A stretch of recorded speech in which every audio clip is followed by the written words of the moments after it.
आपको याद होगा कि एक सर्कुलर निकला था post sale discounts and incentives के ऊपर, वो सर्कुलर को इन्होंने अभी रिसाइन कर दिया। तो उसमें उन्होंने बहुत सारा अपना इंटरप्रिटेशन किया था कि भाई पोस्ट सेल डिस्काउंट होगा, इंसेंटिव होगा, तो कब लगाना है कब नहीं लगाना।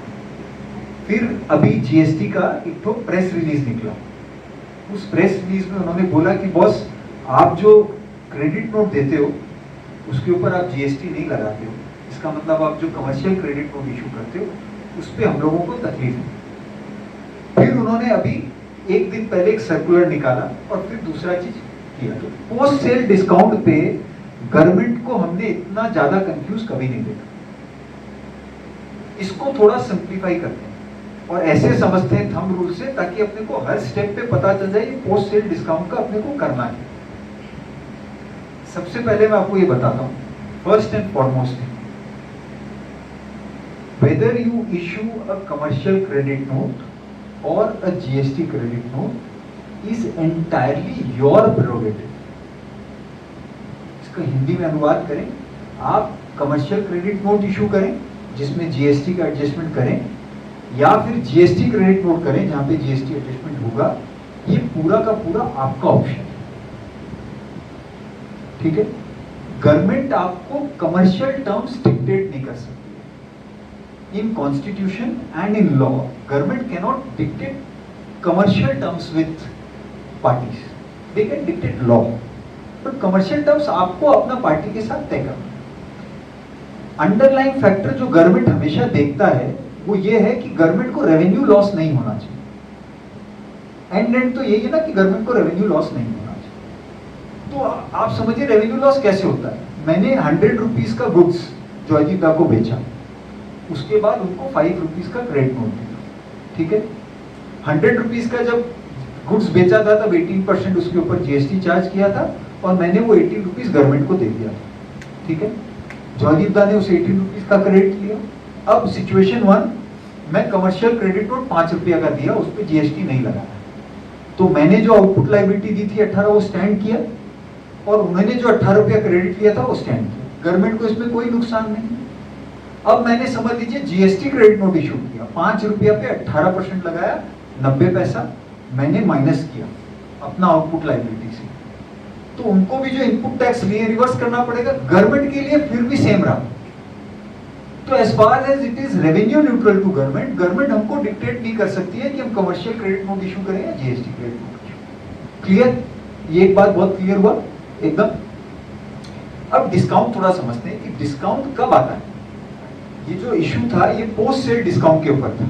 जो डिस्काउंट हम at the time of sale दे रहे हैं, फॉर एग्जांपल मैंने इनको आदित्य को 100 रुपया का गुड्स दिया और हाथों हाथ 5 रुपया डिस्काउंट दिया, तो मैं क्या करूंगा, इनवॉइस बनाऊंगा 100 रुपया, माइनस करूंगा 5 रुपीज, 95 पे जीएसटी रेट 18% हो 5% हो लगा के भेज। तो at the time of sale invoice तो बहुत क्लियर है। अब मैं थोड़ा चेंज करता हूं, मैं डिस्काउंट देता हूं आफ्टर सेल। समझो मैंने निर्मित को बेच दिया गुड्स 100 रुपीज और उसके बाद उसको कुछ कंडीशंस दी। क्या कंडीशंस दी, बॉस 100 रुपया का माल अभी तेरे को बेचा है, तेरे को मैं 90 दिन का क्रेडिट दे रहा हूं। अब अगर तुमने मेरे को 30 दिन के अंदर पेमेंट कर दी तो मैं तेरे को 5% कैश डिस्काउंट दूंगा। पॉसिबल है, बिकॉज मेरे को फायदा होता है, 90 दिन बाद पैसा मिलता अभी मिल रहा है, तो मैंने 5%। तो ये मैंने पोस्ट सेल एक तो डिस्काउंट ऑफर किया। सेकेंड पोस्ट सेल का एग्जाम्पल लेते हैं, बहुत सिंपल, कि मैंने निर्मित को बोला कि बॉस अभी तुम मेरे से 10 क्वांटिटी ले रहा है, अगर 3 महीना में मेरे से 1000 क्वांटिटी ले लेगा तो मैं तुमको 10% और प्राइस कम कर दूंगा। तो मैंने ट्रेड डिस्काउंट दिया इसको। ये सारा हुआ मेरा इनिशियल सेल के बाद, मतलब ये 1000 पे पहुंचेगा, वो तो हो सकता है कि भाई क्वार्टर का लास्ट डेट पे पहुंचेगा, कभी हमसे 10 लेगा, कभी 15 लेगा, वो नॉर्मल रेट पे जा रहा है। जिस दिन मेरे से क्वार्टर के 1000 ले लेगा, मैं उसको एक क्रेडिट नोट दे दूंगा कि भैया फ्यूचर सेल से तुम ये 10 रुपये एडजस्ट कर लें। तो वो सेल डिस्काउंट का बहुत सारा ओकेशन आ सकता है। मैंने ऐसे 2 एग्जांपल दिए। अब सिचुएशन ये आता है कि मैं जो ये 10 रुपये ऑफर कर रहा हूं वो मैं कमर्शियल क्रेडिट नोट से भी दे सकता हूं, जीएसटी क्रेडिट नोट से भी दे सकता हूं। ये गवर्नमेंट हमको डिक्टेट नहीं कर सकती। ये मैंने बताया, for government it is revenue neutral situation. कहां डिक्टेट कर सकती है कि मैं ये जो 10 रुपया ऑफर किया हूं as a trade discount, as a cash discount, Is it a service provided by Nirvik to me? क्या गवर्नमेंट ये बोल सकता है कि मेरा सेल बढ़ाने के लिए मैंने निर्विक को ये डिस्काउंट दिया, therefore Nirvik is giving me a service कि बॉस आपका सेल बढ़ा रहा हूं इसलिए 10 रुपया मेरे को मिल रहा है। तो ये समझना बहुत इंपॉर्टेंट है। दो चीज को इसमें अच्छा से डिवाइड कीजिएगा। एक, मेरा ये देना डिस्काउंट, कैश डिस्काउंट या trade discount, that can be through commercial note और जीएसटी क्रेडिट नोट, उससे फर्क नहीं पड़ता है। उस चीज को हमने अपने सिस्टम का कंफ्यूजन से निकाल दिया। कौन डिसाइड करेगा? आप लोग डिसाइड करेंगे। गवर्नमेंट नहीं डिसाइड करेगा कि आपको फोर्स करे कि आप जीएसटी क्रेडिट करें। हम अब बात दूसरा कर रहे हैं। हम बात कर रहे हैं कि मैं जो डिस्काउंट दे रहा हूं, is it a consideration for services provided by my dealer, my distributor? तो कैसे समझेंगे इट इज अ कंसिडरेशन? कोई हमको बता सकता है? Is anyone can tell me कि ये कंसिडरेशन हो सकता है? थोड़ा सोचिए एनिक भाई साहब।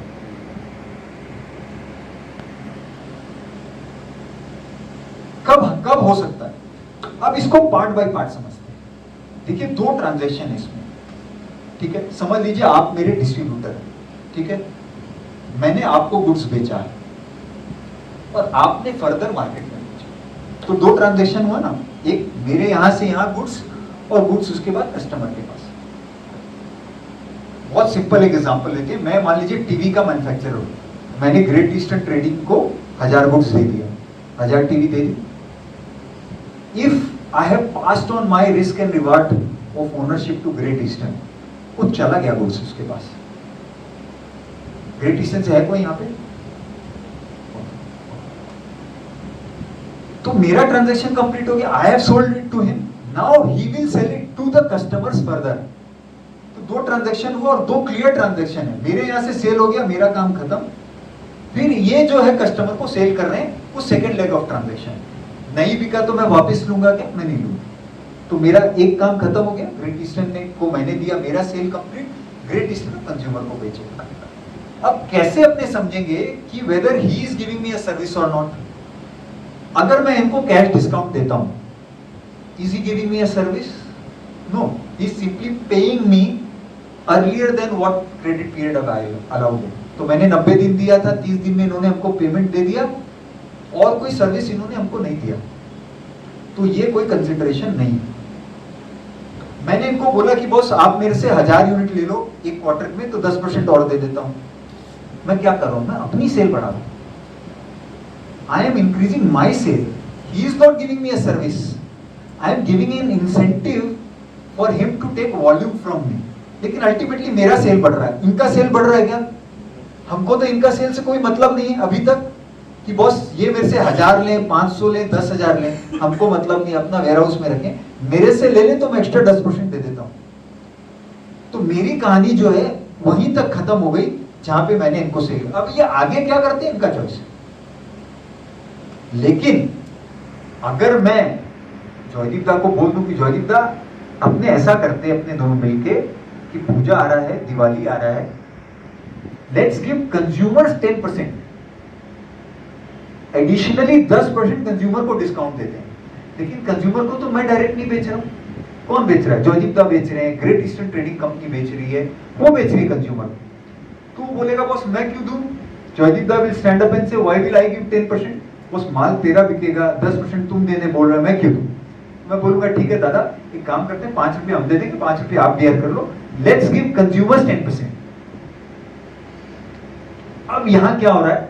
यहां पे खेला चेंज हो गया। I am not talking about my sale only, I am talking about his sales also and ultimately consumer. मेरा इनडायरेक्ट बेनिफिट है, इनका और माल बिकेगा तो ये मेरे से और लेंगे।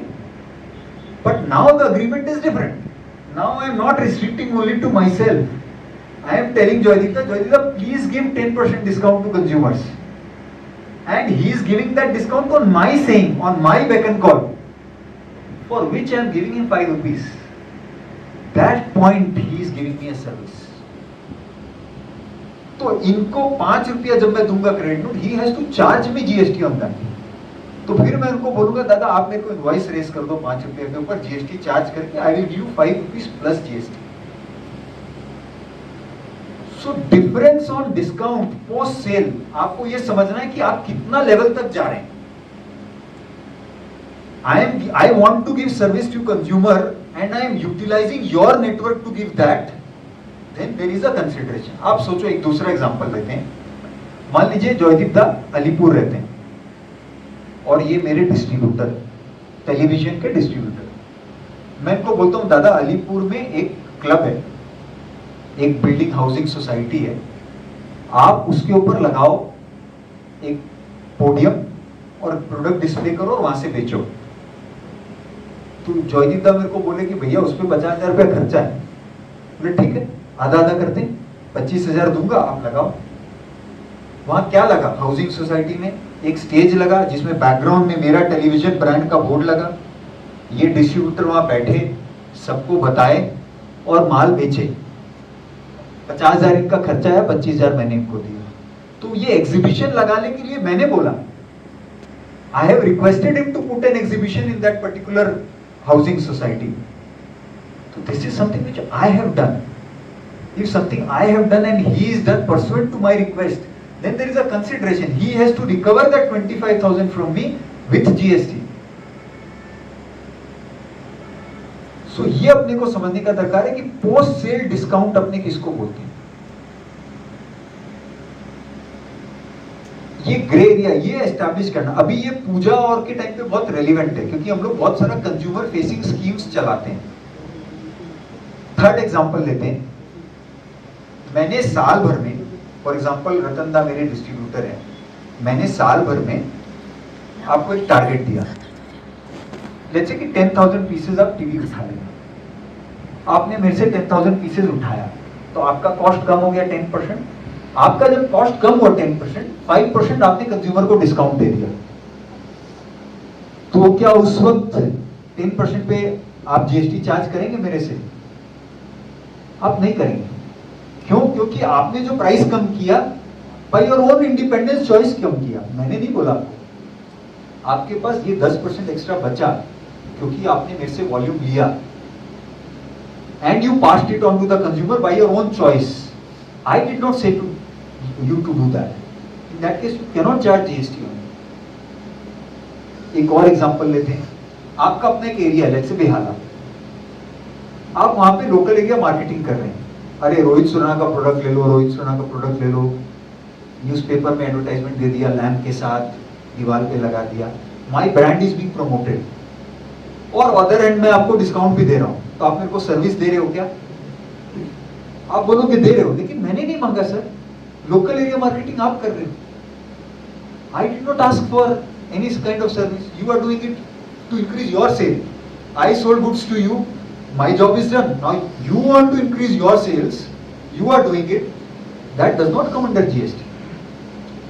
जीएसटी तभी आएगा when I manufacturer ask you to do something specifically for me, either in your area or by giving service to consumer or by reducing the price.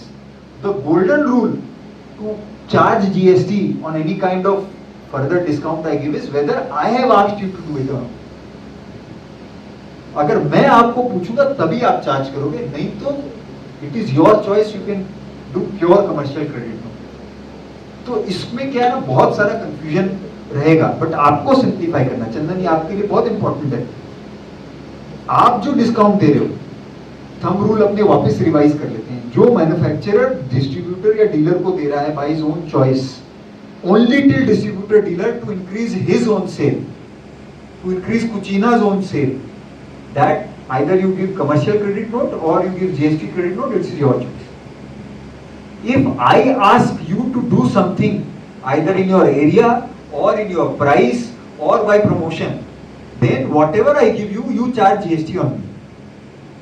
ये थंब रूल से अपने पोस्ट सेल डिस्काउंट को एकदम clear कर देते हैं. और जो मैं डिस्काउंट दूंगा, मैन्युफैक्चरर जो आपको डिस्काउंट देगा डिस्ट्रीब्यूटर को, वो मैं प्योर कमर्शियल क्रेडिट नोट दे सकता हूँ, प्योर जीएसटी क्रेडिट नोट दे सकता हूँ. That's a choice.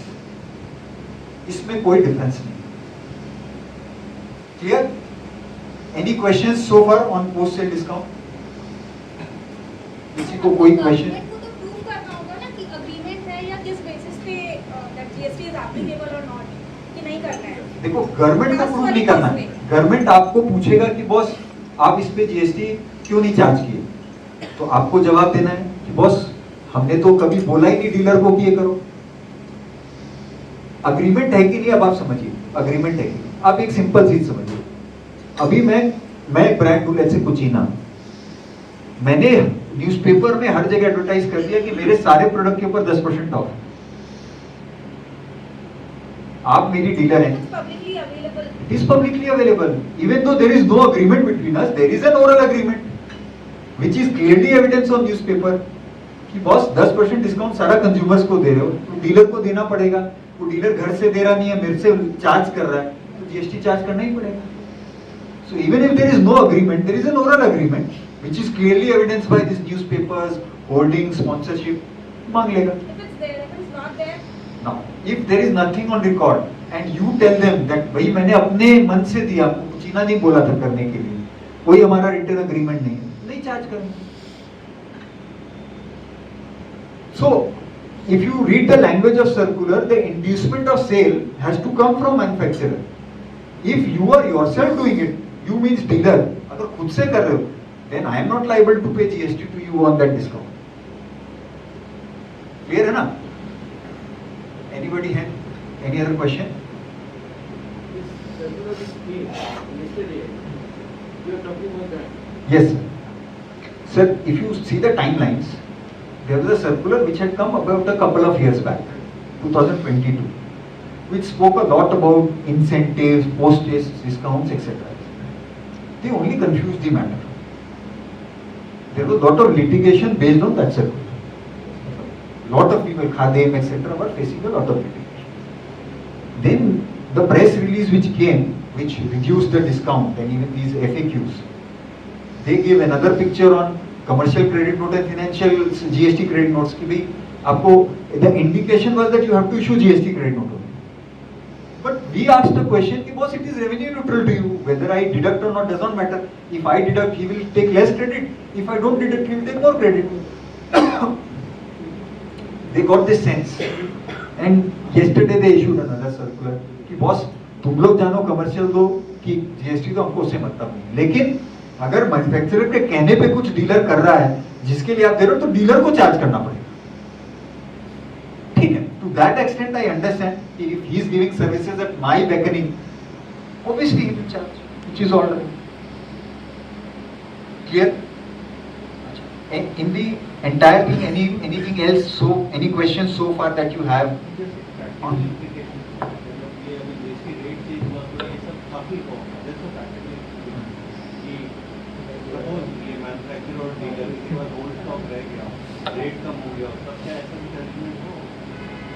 देखिए, एक एग्जांपल समझिए, मैं मैन्युफैक्चरर हूँ, मेरे पास एक मतलब स्टॉक पड़ा है, जो स्टॉक हम एक सर्टेन आईटीसी में खरीदा है, तो मेरे पास आईटीसी है। अब मैं जब निकालूंगा गुड्स, मान लीजिए गुड्स सप्लाई करूंगा आफ्टर 22 सितंबर, तो मेरे को रिवाइज रेट पे करना है, विच कुड बी मोर और लेस। तो समझिए 28 था 18 हो गया, तो मेरे को 18 पे निकालना है।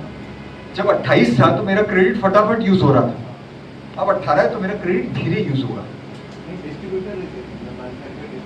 सेम है, सेम समझिए, आप डिस्ट्रीब्यूटर है, it is the same thing कि आपके पास मैंने 28% चार्ज करके भेजा था, अब वो हो गया 18, तो ठीक है आपके पास क्रेडिट जमा रहेगा, आप थोड़ा सा स्लो यूज कर सकोगे, बट वो स्लो यूज कर सकोगे उतना वर्किंग कैपिटल फंसेगा, वो कुछ नहीं कर सकते हैं। वो गवर्नमेंट भी एक्सेप्ट कर रहा है कि ट्रांजिट पीरियड है, महीना 2 महीना का तकलीफ होगा। हाँ देखिए, आईटीसी तो कभी टाइम बार्ड होता नहीं, it can continue so long as you take within time. लेने का टाइम है, यूज करने का कोई टाइम नहीं, तो आप कंटिन्यू कर सकते हैं, उसमें कोई दिक्कत नहीं। थोड़ा अपने को प्लानिंग ये करना है कि अपना ट्रांजैक्शंस अपने को देखना है कि भाई अपने ऐसा क्या कर रहे हैं या क्या कर सकते हैं कि ये क्रेडिट अपने फटाफट यूज कर सकें या लंबा पीरियड तक हमारा जमा नहीं है। ये केस टू केस बेसिस वाला चीज है, but there is a scope of planning that you can do कि हमारा लंबा समय तक जमा नहीं। What happens to this stock? So dealer तो एक नहीं है, इसमें एमआरपी पुराना जो है, that is after 26th September 2025. Sir- Then that dealer should change the MRP or? Sir, the circular that has come out from the, हाँ, very important question.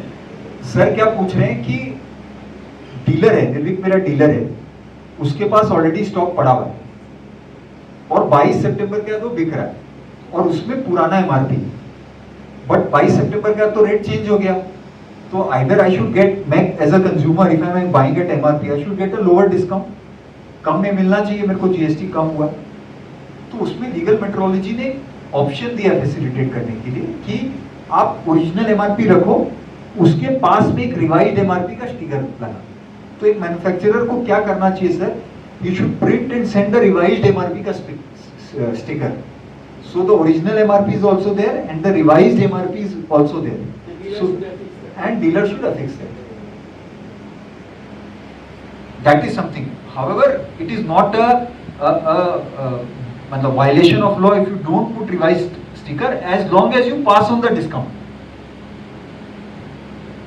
जैसे if you are a dealer and you have the earlier MRP was 1200 and you are still selling at 1200, then it's a violation. But if you are selling at let's say 1150 after discount and you have not changed the MRP, which is also alright, उसमें कोई problem नहीं. So to that extent the stock of 22nd September and before, it is advised that you fix the revised MRP, but if you don't, that's no violation. However, GST discount must be passed on.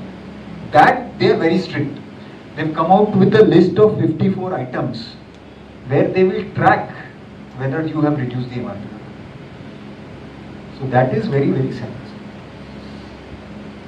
अब इसके साथ जैसे job work का rates भी change हो गया, जो 12 था वो 18 हो गया, so you have to keep track of that also.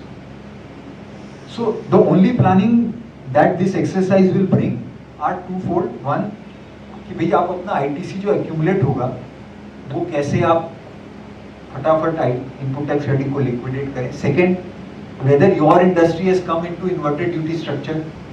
If yes, and if the law allows refund, then you must claim refund.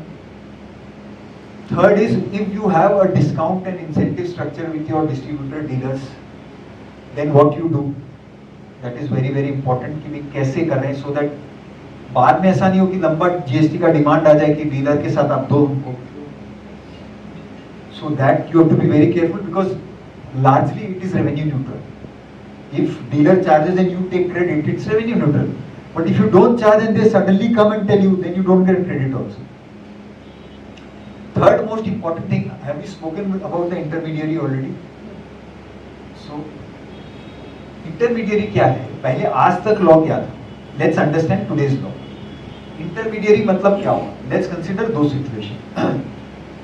Let's say I am exporting a goods. ठीक है? मेरा intermediary इंडिया में ही है. वो मेरे को ला के दिया रशिया को, तो रशिया का बायर आया, बोला यार मेरे को 100 पीस बैग चाहिए, वो आया मेरे पास 100 पीस बैग मेरे को एक्सपोर्ट करवा दिया, रशिया वाला उसको कमीशन दे दिया. इंटरमीडियरी का कमीशन एजेंट मतलब इंटरमीडियरी का प्लेस ऑफ सप्लाई था where he was located. So क्या होता था, because that intermediary was located in India, उसको जीएसटी चार्ज करना पड़ता था. Even though is exporting services to Russia, Russia वाला बायर को सर्विस दिया ना, उसको चाहिए था 1000 बैग, उसने अरेंज करके दिया, तो रशिया बायर को सर्विस दिया, रशिया वाला ने उसको कमीशन दिया और उस कमीशन के ऊपर उसको चार्ज करना पड़ता. अब ये तो बड़ा अजीब सिचुएशन था कि यार हम एक्सपोर्ट कर रहे हैं और हमको जीएसटी देना पड़ रहा है. हालांकि कोई भी एक्सपोर्टर को जीएसटी देना नहीं पड़ता है, या देना पड़ता है तो रिफंड मिलता है.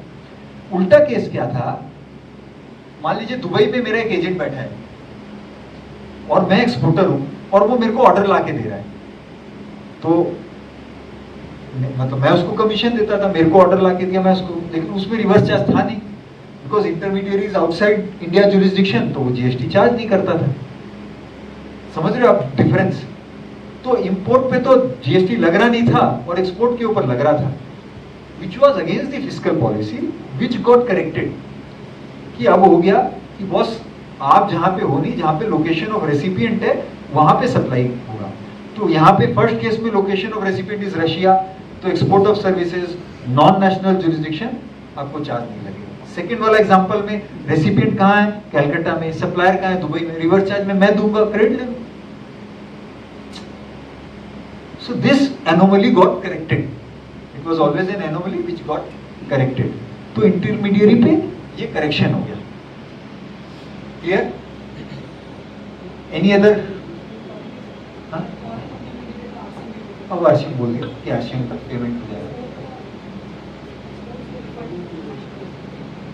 बेसिकली दो तरीका से रिफंड अपने को मिलता है एक्सपोर्ट्स पे, जिसके भी रेलिवेंट है। Export on payment of duty, हम जब एक्सपोर्ट करते हैं हम जीएसटी पे करते हैं बाय यूटिलाइजिंग आईटीसी, और जीएसटी का रिफंड हमको कस्टम से मिल जाता है। सेकंड है कि हम जो इनपुट टैक्स क्रेडिट है उसका रिफंड ले लें और एक्सपोर्ट करें without payment of duty under LUT. दो था। जो पेमेंट ऑफ ड्यूटी करते थे वो तो कस्टम से फटाफट आता था। आईटीसी जब रिफंड मांगते थे तो इतना सारा चीज हम लोगों से मांगता था, इनवॉइस लेके आओ, आईटीसी रजिस्टर लेके आओ, शिपिंग बिल लेके आओ, हम आइस गेट से चेक करेंगे, हम ये चेक करेंगे, उसके बाद रिफंड सैंक्शन होता था। तो एक एक रिफंड में 3-3 महीना लग रहा था। अभी उसी को उन्होंने चेंज किया कि जब आपका without payment of duty under LUT export हुआ है और आप इनपुट टैक्स क्रेडिट का भी रिफंड ले रहे हो, तो अगर सिस्टम जो रिस्क बेस्ड, जैसे कस्टम कर रहा था रिस्क बेस्ड करेगा तो हम आपको रिस्क बेस्ड रिफंड दे देंगे। So 90% provisional refund will be granted without going into so much of checking कि यार ये लाओ वो भी दे। So that's a change which have brought in. बाकी आई थिंक जिसके एक्सपोर्टर है I think was relevant for them.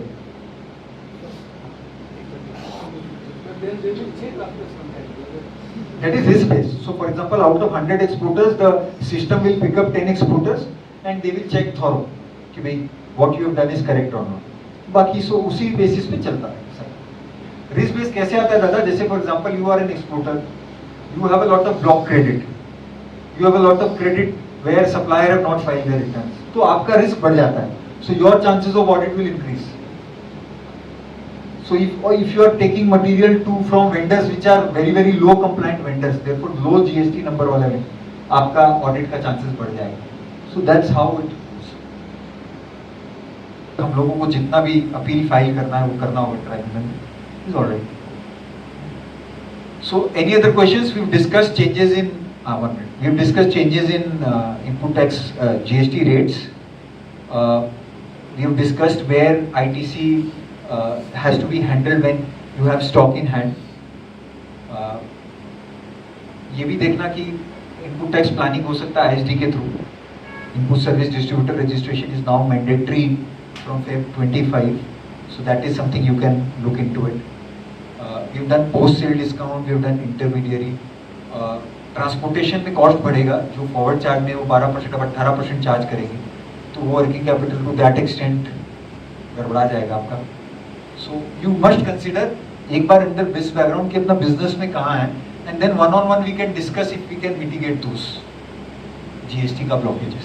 So that is something. Yes, जैसे मेरा जो हम जो प्रोडक्ट सेल कर रहे हैं उसका जीएसटी का रेट कम नहीं हुआ, बट जो मेरा रॉ मटेरियल है उसका जीएसटी का रेट कम हो गया, तो मेरा कॉस्टिंग कम हो गया। हाँ, तो वो वाला बेनिफिट भी फाइनल कंज्यूमर को पास ऑन करना पड़ेगा। जीएसटी का कॉस्टिंग कम नहीं हुआ तुम्हारा, बिकॉज पहले भी रॉ मटेरियल का क्रेडिट मिल रहा था। जब तुम्हारा फॉर एग्जांपल जीएसटी रेट 12% था, तभी भी तुमको जीएसटी का क्रेडिट मिल रहा था। अब 5 हो गया तो भी जीएसटी का क्रेडिट मिल रहा है तुमको। तुम्हारा कॉस्टिंग तो पहले भी 100 था, अभी भी 100 है, खाली रेट 12 से 5 हुए, तुम्हारा वर्किंग कैपिटल में तुमको थोड़ा फायदा हुआ। तो मेरे को उसका कुछ पास करने का दरकार नहीं। या तो आउटपुट ही है, जैसे हम लोग कंज्यूमर फेसिंग स्कीम्स का बात कर रहे थे, गवर्नमेंट कंज्यूमर फेसिंग लेके आया। कंज्यूमर को जो +18 लग रहा था, +28 लग रहा था, वो +18 लग जाएगा, +12 लग रहा था, वो +5 लग जाएगा, व्हाटएवर रेट इज, उतना ही चेंज हुआ। हाँ, so it is from consumer. आपका इनपुट का तो पहले भी मिल रहा था, बाद में मिले। एक पर्टिकुलर केस है जहाँ पे हुआ है, वो है होटल टैरिफ में। वो 7,500 का जो टैरिफ है, उस पर पहले जो 12% लगता था, अब 5% लगेगा, आईटीसी नहीं देगी। सो आईटीसी का कॉस्ट बढ़ गया, रेट कम हो गया 5%। सो टू दैट एक्सटेंट, इससे ज्यादा कोई चेंज नहीं। So understood. बट जैसे कंस्ट्रक्शन सेक्टर में सीमेंट का रेट कम हुआ 28 से 18 हुआ, तो वो मैं अपने कंज्यूमर को पास ऑन करूंगा। देखो वहां करना पड़ेगा वो स्पेसिफिक केस पे, बिकॉज जैसे अफोर्डेबल हाउसिंग 1%, रेसिडेंशियल 5%, इन लोग को आईटीसी अलाउड ही नहीं था, तो इनके लिए जो जीएसटी लगता था वो इनका कॉस्ट था। तो पहले अगर सीमेंट पे 28% लगता था तो इनका कॉस्ट 28% था। अब कॉस्ट अगर 18 है तो कॉस्ट कम हो गया, बिकॉज उनको कभी क्रेडिट नहीं मिलता नहीं था। So for them GST was a cost. In that this case there cost is coming down from 28 to 18. So if the benefit is let's say 15 or 20 rupees per square feet, they have to pass it on. Clear? Anybody else? Sir ये apparel पे या फिर footwear पे जो rate cut हुआ है, तो like 2500 के ऊपर आपका 18% है and below that it is 5%, तो ये एमआरपी लेवल पे है या फिर जो डिस्काउंटेड प्राइस होगा, लेट्स से फॉर एग्जांपल जो MRP net retail sale price है। अच्छा, वो जो लैंग्वेज जो बोलता है net retail sale price, accordingly you can जज। Anybody else? मेडिकल इंडस्ट्री में पास ऑन करना पड़ेगा। हाँ एकदम। हाउ विल बी शो, क्योंकि उनका तो कॉन्ट्रैक्ट्स होता है फिक्स्ड रेट्स पे है। So best way to do it is to create a separate credit note and write GST discount. Only GST. GST discount. For example हम एग्जांपल देते हैं कि आपका कॉन्ट्रैक्ट फिक्स रेट था ₹1,00,000, जिसमें पहले रेट से 28% था टैक्स, तो बैक कैलकुलेट करके जीएसटी निकाल ली। अभी भी कॉन्ट्रैक्ट रेट ₹1,00,000 है बट जीएसटी हो गया 12%। तो दिखेगा क्लियरली इनवॉइस पे, उसमें तो फिर कुछ करने का नहीं, आप क्या करोगे, ₹1,00,000 को बैक कैलकुलेट करोगे 12% में, तो आपका तो सेलिंग प्राइस बढ़ गया। Pre tax rate ₹1,00,000। हाँ, pre tax rate then it is does not matter, because आप पहले प्लस 28 करते हैं, आप प्लस 12 करते हैं, to that extent it does not matter. अगर ₹1,00,000 इंक्लूसिव कॉन्ट्रैक्ट था then it matters, then you have to pass it. Clear everybody? Thank you. Anyone having one-to-one questions, you can send it across to us.